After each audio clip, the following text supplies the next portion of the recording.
बंदे को ऐसे कुचल के मरते हुए देखते हैं तो ये सभी काफी बुरी तरीके से डर जाते हैं और तुरंत ही इस गॉड से यहाँ से दूर भागने लगते हैं। लेकिन तभी एक लड़की डर के मारे मूव नहीं कर पाती है और उसे कुचल के मार देता है। और क्योंकि ग्रुप में खतरा हो सकता है इसलिए सॉन्ग सभी को अलग हो जाने के लिए कहता है, जबकि जूही डर के मारे अपने होश में थी इसलिए जिन्वो इसे छोड़ के भी नहीं जा सकता था। जबकि इस तरफ पार्क सोचता है कि मैं यहाँ पे मर नहीं सकता क्योंकि मैं काफी समय बाद 2 बच्चों का बाप बना हूँ, जबकि इसकी वाइफ ने पहले ही हंटर का काम छोड़ने के लिए कह दिया था क्योंकि अब इसके 2 बच्चे हो गए थे। लेकिन पार्क ने कह दिया था हमें उनके खातिर काफी पैसा कमाना होगा, इसलिए ये एक स्टेचू के पास आके खड़ा हो जाता है और कहता है कि यहाँ पे आ जाओ, यहाँ पे सभी ही सुरक्षित रहेंगे। तो किम चिल्लाते हुए इसे पीछे देखने के लिए कहता है और इस बात को सुन के पार्क कुछ भी समझ पाता उससे पहले ही पीछे वाला स्टेचू इसे बीच से काट देता है और ये भी वाकई में काफी बुरी मौत मारा जाता है। जबकि सब जिन्वो भागते हुए अब भी सोच रहा था कि आखिर इस जैसे गॉड को कैसे प्रेज किया जा सकता है, ये तो एक डेविल है और इनके पीछे ये गॉड पड़ा हुआ है, जबकि सामने जो है वो नाइट स्टेचूज हैं जिनके ज्यादा करीब जाने पे वो अटैक करके मार देते हैं। और इन गार्ड स्टेचूज के पास कुल्हाड़ी, भाला, स्वॉर्ड,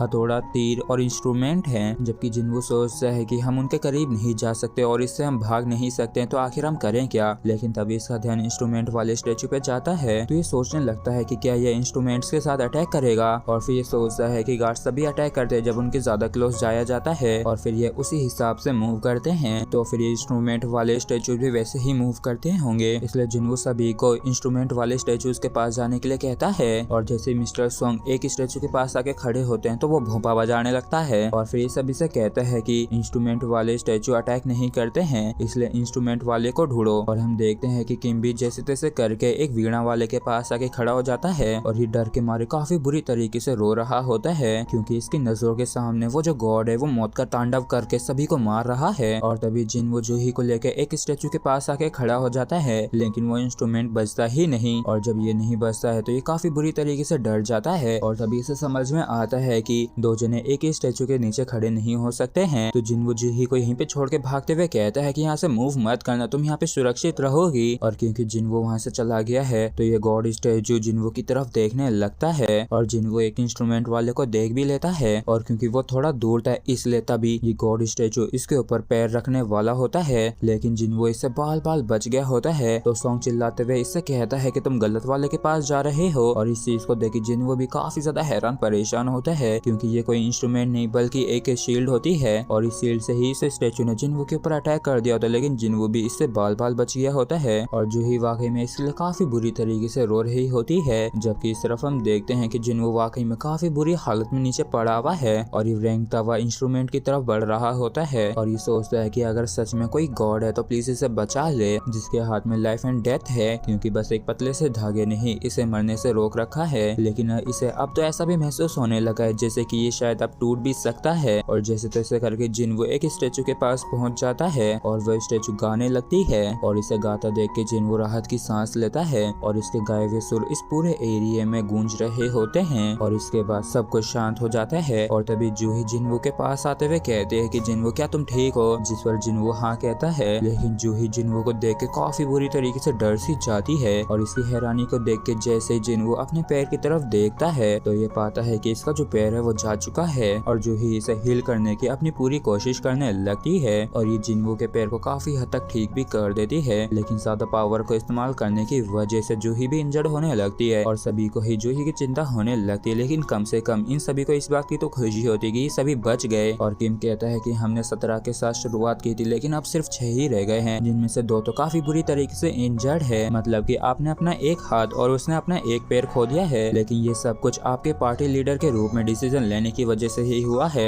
मिस्टर सॉन्ग, आप बस पनिशमेंट का इंतजार करना। और पनिशमेंट लेने के लिए सॉन्ग भी मान जाता है और तभी ये गॉड स्टेचू वापिस से मूव करने लगता है और जैसे ही अपने हाथ को मूव करता तो यहाँ पे भूकंप सा आने लगता है जिस वजह से ऊपर से एक काफी बड़ा स्टोन आके नीचे गिरता है और इस स्टोन को इस गॉड ने ही लाया होता है। और इसे देख के जिन्वो बताता है कि ये एक अल्तार है और ऐसे ही अल्तार पे लिविंग बीइंग्स को गॉड के लिए बलिदान किया जाता था, जैसे कि गाय, बकरी, सुअर, बच्चे, लड़कियां। और ये पक्का लास्ट कमांडमेंट होगा जिसमें हमें अपने विश्वास को प्रूव करना है और इसका मतलब ये लास्ट ट्रायल है। और तभी किम स्वॉर्ड निकाल के कहता है कि माना कि मैं स्टूपिड हूँ लेकिन मैं बता सकता हूँ कि अब क्या होने वाला है मिस्टर सॉन्ग, इसका ये मतलब है कि हमें यहाँ पे किसी का बलिदान देना होगा। और फिर ये तुरंत ही मिस्टर सॉन्ग की गर्दन पे तलवार रख देता है और कहता है कि मिस्टर सॉन्ग आप ही हैं जो हमें यहाँ पे लाया था। और एक बंदा जिसे अपने 2 बच्चों को देखना था उसे सिर्फ आपकी वजह से बीच से काट दिया गया और ऐसे ही बाकी के 10 जनों को भी मार दिया गया। और अभी आपने ही कहा था कि आप इस चीज की जिम्मेदारी लेंगे, तो फिर आप इस चीज को प्रूव कीजिए। तो जिन्वो इसे रोकने लगता है, लेकिन ये किम चिल्लाते हुए कहता है कि तुम अपनी बकवास बंद करो, वहीं पे पड़े रहो। तो मिस्टर सोंग कहते हैं कि किम ने बिल्कुल सही कहा, मुझे इस चीज की जिम्मेदारी लेनी ही होगी और मैं वहाँ पे खुद जाना चाहता हूँ, तो प्लीज अपनी इस तलवार को मुझसे हटा लो। जो कि जिन्वो सोचता है कि इसमें इनकी कोई भी गलती नहीं है, क्योंकि हम सभी ने ही वोट किया था और कोई डरपोक ही कहेगा कि इनकी गलती थी। और जैसे मिस्टर सोंग अल्तार के पास आके खड़े होते हैं तो वहाँ पे एक फायर जल जाती है और इस फायर को देख के सोंग पूछता है कि सोंग, ये हमने जैसा सोचा था क्या वैसा नहीं करना है? जिन्वो एक फ्लेम को देख के सोचता है कि इसका मतलब ये है कि ये हमसे हमारा सेक्रीफाइस नहीं चाहता है और जिन्वो किसी से अल्तार तक ले जाने के लिए कहता है और जिन्वो कहता है कि चलो अल्तार पे ही चलते हैं, कुछ भी नहीं होगा। और जैसे ये तीनों अल्तार पे आते हैं तो तीनों आग जल जाती हैं और इस चीज को देख के जिन्वो पूछता है कि क्या आपको लगता है कि बाकी के हंटर समय बचा लेंगे अगर हम यहीं पे रहते हैं? तो सोंग कहता है कि गेट को ओपन हुए भी 1 हफ्ता हो गया है और इन्फोर्समेंट आने से पहले अगर ये चीज वापस से मूव करने लगी तो ना जाने क्या होगा। तो सोंग कहता है कि उन्होंने इसे डी रैंक के डंजन समझ के इस गेट को नजरअंदाज कर दिया था। तो सोंग कहता है कि गिल्ड्स तो ऐसा ही करते हैं और क्योंकि गेट 7 दिनों बाद पूरी तरीके से खुल जाता है तो इस पूरी तरीके से खुले हुए गेट से मॉन्स्टर बाहर आ सकते हैं, इसलिए जो रेड्स का उद्देश्य होता है वो बॉस को मार के गेट को क्लोज करने का होता है 7 दिनों के अंदर। और अगर ये लोग ऐसा करने में फेल हो जाते हैं तो इसका मतलब ये है कि ये मॉन्स्टर से हमारी दुनिया के अंदर जा सकते हैं। और तभी जिन्वो 2 और जनों को यहाँ पे बुला लेता है, क्योंकि ट्रायल तभी शुरू होगा जब सभी लोग ये अल्तार के अंदर होंगे। और इस चीज को सुन के किम और जूही ये दोनों ही अल्तार में आ जाते हैं, जिससे सारी आगे यहाँ पे जलने लगती हैं, जिस वजह से ये जो अल्तार होता है ये एक्टिवेट हो जाता है। और इसके एक्टिवेट होते ही दरवाजे यहाँ पे खुल जाता है और दरवाजे के खुलता देख के ये सभी लोग काफी ज्यादा हैरान होते हैं और ये लोग सब सोच रहे होते हैं कि क्या अब ये लोग जा सकते हैं या फिर यहाँ पे कुछ और भी हो सकता है। और तभी ये सभी लोग काफी बुरी तरीके से डर जाते हैं, क्योंकि यहाँ के स्टेच्यूज इनकी तरफ बढ़ने लगे थे और ये सभी के सभी ही मूव करते हुए इन्हीं की तरफ आ रहे होते हैं। और इस चीज को देख के इन लोगों को समझ में नहीं आता है कि अब इन लोगों को क्या करना चाहिए। और इन सभी चीजों को होते हुए जिन्वो काफी ध्यान से देख रहा होता है और ये जिस भी स्टेचू को देखता है वो मूव करना बंद कर देता है। और इस चीज को देख के ये जूही से कहता है कि तुम अपनी आंखें ऐसे बंद नहीं कर सकती हो, ये बिल्कुल उस गेम की तरह ही जिसे हम बचपन में खेला करते थे, मतलब कि अगर हम अपनी आंखें बंद करेंगे ये उतना ही करीब आएंगे, इसलिए आप में से कोई भी इन स्टेचूज के ऊपर से अपनी नजर मत हटाना। लेकिन एक लड़की ने अब भी अपनी आंखें बंद करी हुई होती है, जिस वजह से उसकी साइड का जो स्टेचू होता है वो उसके काफी करीब आ जाता है और इसे अपने इतने करीब देखी काफी बुरी तरीके से डर जाती है और यहाँ से भागने लगती है। और जिन्वो ने इसे रोकने की कोशिश भी की होती है लेकिन ये नहीं रुकती है। और जैसे ही लड़की अल्तार से नीचे उतर के भागती है तो एक आग बुझ जाती है और ये लड़की बिल्कुल भी नहीं रुकती और सीधे दरवाजे की तरफ भागती है। और जब ये दरवाजे के पास पहुंच जाती है ये गार्ड्स भी इसके ऊपर अटैक नहीं करते हैं और ये आराम से गेट के बाहर निकल जाती है। और इस चीज को देख के ये सभी लोग ही काफी ज्यादा हैरान होते हैं और कहते हैं कि मिस्टर सुंग ऐसा कैसे पॉसिबल हुआ कि ये अब भी जिंदा हो। और देखो तो दरवाजा थोड़ा सा बंद हुआ लेकिन ये बाहर निकल गई। और तभी एक और फ्लेम गायब हो जाती है, जिससे देख के जिन्वो सोचता है कि हर कुछ समय बाद ये ब्लू फ्लेम गायब हो जाती है और ये लाल वाली फ्लेम से तब अपीयर हुई थी जब हम इसमें आए थे। और जब वो लड़की यहाँ से गई तब एक फ्लेम भी गायब हो गई। और पहला कमांडमेंट लॉर्ड की वर्शिप करना था, दूसरा उसे प्रेज करना था। और क्या ये किसी तरीके का मजाक चल रहा है, क्योंकि खुला हुआ ये दरवाजा एक ट्रैप भी तो हो सकता है जो कि हम सभी के लिए ही एक गलत उम्मीद हो।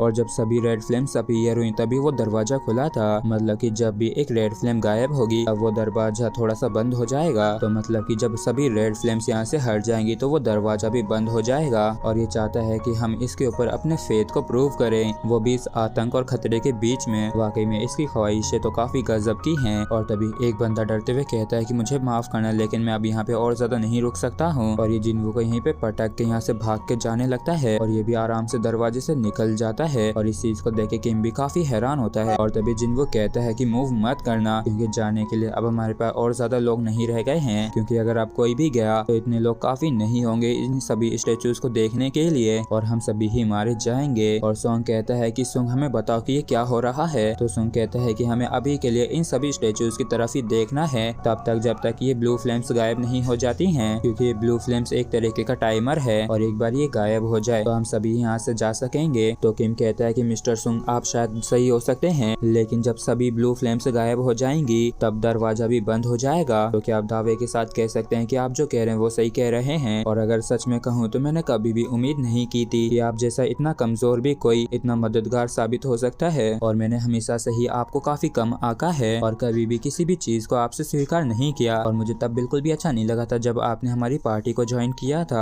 और इस रूम के अंदर कितने सारे लोगों ने एंटर किया था, लेकिन जिन्होंने आपकी बात सुनी सिर्फ वही जिंदा हैं क्योंकि आपने यहाँ की इस पहेली को सुलझाया है और मैं भी आप ही की वजह से जिंदा हूँ और इस चीज के लिए आपका बहुत बहुत शुक्रिया। लेकिन मेरी भी बाहर फैमिली है इसलिए मैं यहाँ पे मरना नहीं चाहता हूँ, इसलिए मुझे माफ करना क्योंकि मुझे नहीं लगता कि मैं अब और यहाँ पे रुक सकता हूँ। और फिर किम यहाँ से माफी मांग के जाने लगता है और जिन्हो इसे रोकने की कोशिश करता है, लेकिन तभी रेड फ्लेम भी गायब हो जाती है और इसे ज्यादा देख के सुंग मन में कहता है कि थैंक यू, मजाक मत करो। और किम के भी यहाँ से चले जाने पे सुंग को काफी बुरा लगता है क्योंकि तुम्हारा यहाँ से भाग जाने का परिणाम हमारी मौत हो सकता है। और सुंग वाकई में अपना सिर पकड़ के यहाँ पे बैठ जाता है, जबकि इस तरफ दरवाजा थोड़ा और बंद हो गया था और इस चीज को देख के सॉन्ग कहता है कि दरवाजा करीब करीब बंद हो ही गया है और वैसे तो काफी देर हो चुकी है, लेकिन मुझे मालूम पड़ गया कि ये क्या हो रहा है। तुम सभी को यहाँ से चले जाना चाहिए, ये दरवाजा तब तक बंद नहीं होगा जब तक कि अल्तार के अंदर एक बंदा रहता है और अभी तुम दोनों की ही काफी जिंदगी बाकी है, इसलिए तुम दोनों को ही यहाँ से चले जाना चाहिए। और मिस जूही क्या आप सॉन्ग की मदद कर सकती है यहाँ से जाने में, जबकि इस तरफ जूही काफी बुरी तरीके से डरी हुई होती है और ये अचानक से जमीन पे पड़ जाती है और ये देखती है कि इसके जो पैर है वो काफी बुरी तरीके से थरथरा रहे हैं और इसे भी समझ में नहीं आता है कि आखिर ये इसके साथ क्या हो रहा है। और ये कहती है कि मेरे पैर काम नहीं कर रहे हैं। तो सॉन्ग कहता है कि तुम्हारा माना काफी कम हो गया है क्योंकि तुमने मिस्टर सॉन्ग को हील करने में कुछ ज्यादा ही इस्तेमाल कर लिया था। और तभी जिन्वो कहता है कि मिस्टर सॉन्ग आप जूही को लेके इस जगह से चले जाइए। तो सॉन्ग कहता है कि मैंने कह दिया ना कि मैं ही यहाँ पे पीछे रुकूंगा। तो जिन्वो कहता है कि तो फिर जूही की कौन मदद करेगा और मुझे यहाँ से फिर कौन ले जाएगा, इसलिए मेरी बात मानो, हमारे पास ज्यादा समय नहीं बचा है, आप लोग यहाँ से चले जाइए। तो जूही कहती है कि जिन्वो नहीं, तुम्हारे बजाय मैं पीछे रुक जाती हूँ। तो जिन्वो कहता है कि मैंने तुमसे वादा किया था ना कि मैं तुम्हें एक डिनर करवाऊंगा और फिर एक माना क्रिस्टल को देते हुए कहता है कि तुम इसे डिनर के लिए इस्तेमाल कर लेना और अगर मैं यहाँ से बाहर आ पाया तो मैं बचे हुए पैसे तुमसे लूंगा। और इस बात को सुन के जूही काफी इमोशनल होकर रोने लगती है और ये कहती है कि आखिर तुम ऐसे समय पे कैसे मजाक कर सकते हो। लेकिन मिस्टर सॉन्ग इसकी गर्दन पे मार के बेहोश कर देता है और उठाते हुए कहता है कि मुझे माफ कर दो क्योंकि मुझे नहीं लगता कि हमारे पास बर्बाद करने के लिए और ज्यादा समय है। तो सुन कहते हैं कि मैं इसे आपके हाथों में सौंप रहा हूँ। जिसके बाद मिस्टर सॉन्ग जूही को टांग के अपने साथ यहाँ से ले जाने लगते हैं और कुछ ही देर में वो दरवाजे से भी बाहर निकल जाते हैं और काफी हद तक दरवाजा बंद भी हो गया था। और इनके यहाँ से जाते ही जिन्वो राहत की सांस लेता है और इन दोनों के यहाँ से जाते ये सभी स्टेचू इसी की तरफ बढ़ने लगते हैं और इस चीज को देख के ये सोचता है कि लगता है कि अंत में सिर्फ मुझे ही मरना पड़ेगा। और जब ये स्टेचू सभी इसके पास आ जाते हैं तो ये कहता है कि अगर मुझे मालूम होता कि ऐसा कुछ होगा तो मैं थोड़ा और ज्यादा इंश्योरेंस करवा लेता। और तभी जिन्वो अपने पास एक तलवार को पड़े हुए देखता है